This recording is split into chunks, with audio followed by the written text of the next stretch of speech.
एक खास बात आपको मैं बताना चाहता हूं गिलोय के बारे में।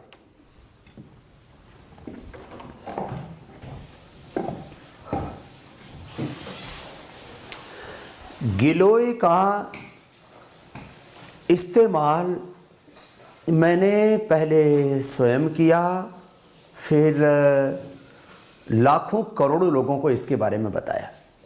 डेंगू और चिकनगुनिया के लिए ये रामबाण औषधि है।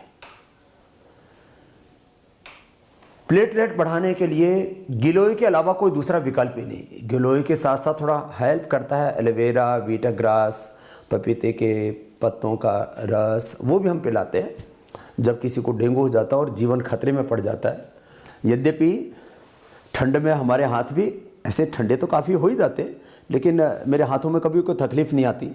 थोड़ी सावधानी बरतनी चाहिए। वैसे इतने ठंडे हो चुके हैं हाथ की, मैं इसको हाथों से भी पकड़ूंगा तो पतीला ज़्यादा गर्म नहीं लग रहा है।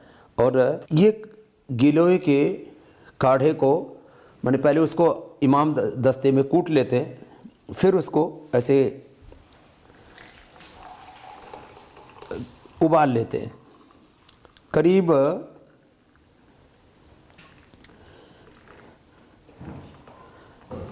ये इतनी गिलोय, ये जिसको ज़्यादा तकलीफ़ है शरीर में, माने जिनको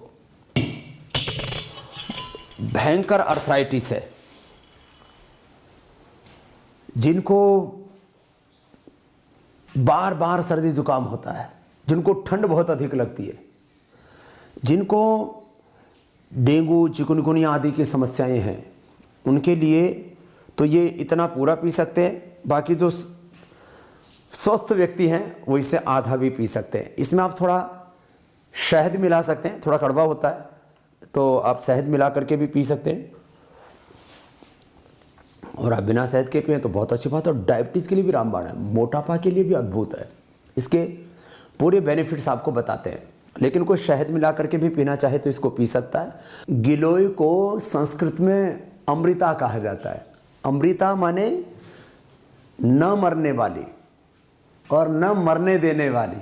संस्कृत में तो शब्दों का जो अर्थ होता है बड़ा गहरा होता है, क्योंकि मैंने तो व्याकरण शास्त्र पढ़ा है। तो मृग प्राण त्यागे धातु से अमृता शब्द बनता है, जो मरने ना दे। ये खुद भी नहीं मरती है।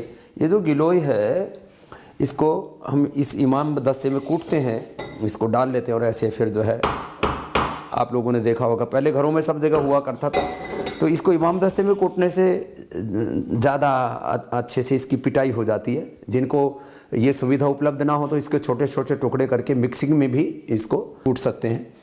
मैं कह रहा था एक व्यक्ति के लिए लगभग इतनी गिलोय पर्याप्त है, लेकिन जिनको ज़्यादा समस्या है, भयंकर अर्थराइटिस है, बहुत ज़्यादा मोटापा है, इम्यूनिटी बहुत कम है, डायबिटीज़ बहुत ज़्यादा है, और स्वाइन फ्लू, डेंगू, चिकनगुनिया के लिए तो इससे बेहतर कुछ हो ही नहीं सकता। कितना ही क्रोनिक अस्थमा है वो सब इससे ठीक होता है। तो उस समय आप ऐसे ये 2 डंडी भी प्रयोग कर सकते हैं, और पूरा सुबह शाम प्रयोग करना हो तो इतनी गिलोय पूरी की पूरी भी यूज़ कर सकते हैं आप। ताज़ी गिलोय सबसे ज़्यादा फ़ायदेमंद होती है।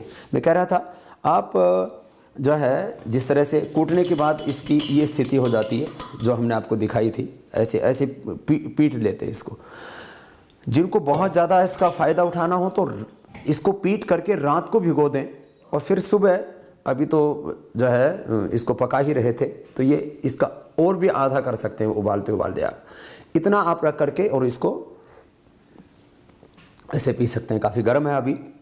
और ये तो बताया मैंने जिनको डायबिटीज़ है, जिनको रेमेटॉइड अर्थराइटिस है, जिनका इम्यूनिटी जिनकी बहुत कमज़ोर है, उनके लिए। अब इसमें जैसे कोई स्वस्थ व्यक्ति वो पीना चाहता है तो थोड़ा कड़वा लगता है, तो आप इसमें 1 चम्मच शहद मिला सकते हैं। ये पतंजलि हनी है, हमने इसके ऊपर लिखा हुआ है क्रिस्टलाइजेशन, जमना शहद का स्वाभाविक गुण है।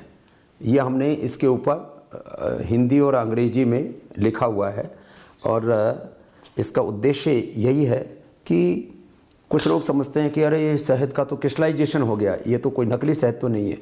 तो अभी इतनी ठंड में भी, यद्यपि ये जमा नहीं है, लेकिन फिर भी थोड़ा बहुत क्रिस्टलाइजेशन हो सकता है। कुछ लोग तो फ्रीज आदि में रख देते हैं। तो आप ऐसे 1 चम्मच आप शहद इसके अंदर मिला सकते हैं, और 1 चम्मच शहद मिला करके जब आप इसको पिएंगे तो थोड़ी कड़वाहट थोड़ी कम हो जाएगी। ये उनके लिए बता रहा हूँ जिनको डायबिटीज़ आदि नहीं है और गिलोय पीना चाहते हैं इम्यूनिटी के लिए, ठंड के लिए। मैं इसके कुछ लाइव एग्जांपल्स भी आपको दूंगा कि जिन लोगों के ऊपर मैंने ये गिलोय का प्रयोग किया, जिनको भयंकर ठंड लगा करती थी, माने 5-5 कपड़े जिनको पहनने पड़ते थे ठंड में, उन्होंने गिलोय का प्रयोग किया तो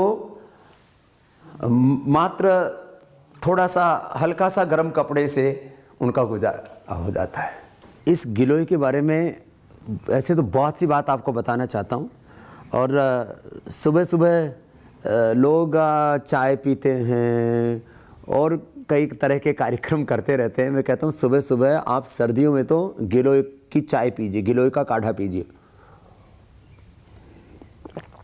इसको जो है आप आधा भी कर सकते थे, मैंने पूरा गिलास पी लिया। जिनको ज़्यादा कड़वा लगता हो तो ऐसे ही इसको जितना उबालते उबालते कम कर देंगे उतना कम हो जाएगा। मेरा तो क्योंकि पीने का अभ्यास हुआ है। गिलोय के बारे में अपने कुछ बड़े अनुभव बताता हूँ। मैं काफ़ी ऐसे भाई बहनों को जानता हूँ जिनको बहुत अधिक ठंड लगा करती थी। माने सर्दी में नीचे इनर पहन रखा है, फिर उसके ऊपर जो है कुर्ता, कुर्ता के ऊपर स्वेटर, स्वेटर के ऊपर कोट और कोट के ऊपर लोई या कंबल। माने करीब 5-5 लेयर कपड़ों की हैं। फिर भी जिनको ठंड लगा करती थी, गिलोय पीने से मात्र 1-2 कपड़ों में उनका गुजारा हो जाता है। माने कुछ तो मेरी तरह से जब बस ऊपर नीचे एक एक कपड़ा ओढ़ लिया और बस काम हो गया।